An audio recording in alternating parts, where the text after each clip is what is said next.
காலையில் கோழி கூவும் போதே நம்ம வாசலில் நிற்கிறானே, இவன் தான் நம்ம இருசக்கர வாகன ஓட்டுநர், நம்ம நண்பன். ஒருத்தன் 10 வருஷமாக ஃப்ரெண்டாக இருக்கிறது முக்கியம் இல்லை, 10 வருஷமாக அவன் ஃப்ரெண்டாகவே இருக்கணும், அதுதான் முக்கியம். அப்படி பார்த்தா இவர் தான் நம்மளோட மெய்யழகன், சாஸ்கே, ஜோரோ, இவர் எல்லாமே இவர் தான். எங்கடா அதிகாலை 6 மணிக்கு இவங்க கிளம்பி போகிறாங்கன்னு பார்க்குறீங்களா? ஆக்சுவலாக இது உங்களுக்கு தான் அதிகாலை, எங்களுக்கு இது வந்து ஈவினிங் நைட். ஏன்னா நாங்கள் யூஎஸ் டைமிங்கில் ஒர்க் பண்ணுறோம். We are batmans. சிம்பிளாக சொல்லணுன்னா நைட் ஷிஃப்ட் டூட்ஸ். படையப்பாளர் ரம்யா கிருஷ்ணன் 18 வருஷம் கழிச்சு சூரிய வெளிச்சத்தை பார்க்கும்போது என்ன ரியாக்ஷன் கொடுத்தாங்களோ, எங்களுக்கு டெய்லியும் காலையில் சூரியனை பார்க்கும்போது அப்படி தான் இருக்கும். ஏன்னா பல வருஷமாக நைட்டில் ஒர்க் பண்ணுறோம். சில நாள் இருந்தேன் கருவறையில், பல நாள் இருந்தேன் சிறையறையில், அம்மா என்னை ஈன்றது அம்மாவாசையா.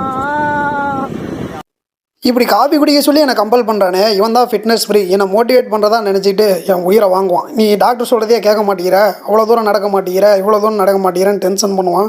பட் என்ன பண்ணுறது, நண்பனாக போயிட்டான். சரி ஒரு டீ